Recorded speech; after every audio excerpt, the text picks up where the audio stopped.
আচ্ছা, আপনি যদি খেলার মাঠে বা ঘরে কোনো আঘাত পান তাহলে তৎক্ষণাৎ কি করলে আপনার ফোলাটা, ব্যথাটা কিংবা রিকভারি টাইম অনেক কমে যাবে? চলুন আজকে আমরা এটা দেখি। ঘরে বা মাঠে যদি আঘাত পান সর্বপ্রথম আপনি ভাতের কথা মনে করবেন। মানে ইংরেজিতে যেটাকে রাইস বলা হয়। রাইসের আর দিয়ে বোঝানো হয় রেস্ট। অর্থাৎ আঘাতের সাথে, সাথে আপনি খেলাধুলা বন্ধ করে দিবেন বা ঘরে যদি আঘাত পান, যে কাজ করছিলেন কাজ বন্ধ করে আপনি রেস্টে চলে যাবেন। রাইসের আই দিয়ে বোঝানো হয় বরফ। আপনার শরীরের আঘাতপ্রাপ্ত স্থানে এরকম একটা পরিষ্কার কাপড় দিয়ে সেখানে বরফ মুড়িয়ে চেষ্টা করবেন ১৫ থেকে ২০ মিনিট ওই জায়গায় এপ্লাই করতে। এতে করে আপনার ফোলাটা এবং ব্যথাটা কিন্তু অনেকাংশে কমে যাবে।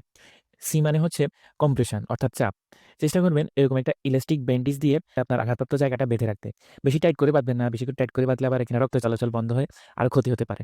আর ই মানে হচ্ছে এলিভেশন অর্থাৎ উঁচুতে রাখা। চেষ্টা করবেন আপনার শরীরের আহত অংশ আপনার এই হৃৎপিণ্ডের লেভেল থেকে উপরে রাখতে।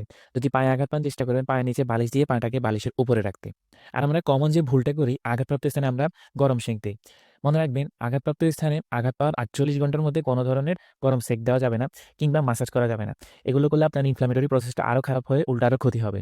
আর আপনার আঘাতের পরে ব্যথাটা যদি খুব অসহ্য হয় কিংবা আপনার হাড় বাঁকা হয়ে গেছে আপনি দেখতে পান বা আঘাত পাওয়া পায়ে যদি আপনি নিজের পায়ে নিজে না দাঁড়াতে পারেন কিংবা যদি ৩ দিনেও এই ব্যথাটা আপনার উন্নতি না হয় তাহলে দ্রুতই একজন ডাক্তারের কাছে যাবেন।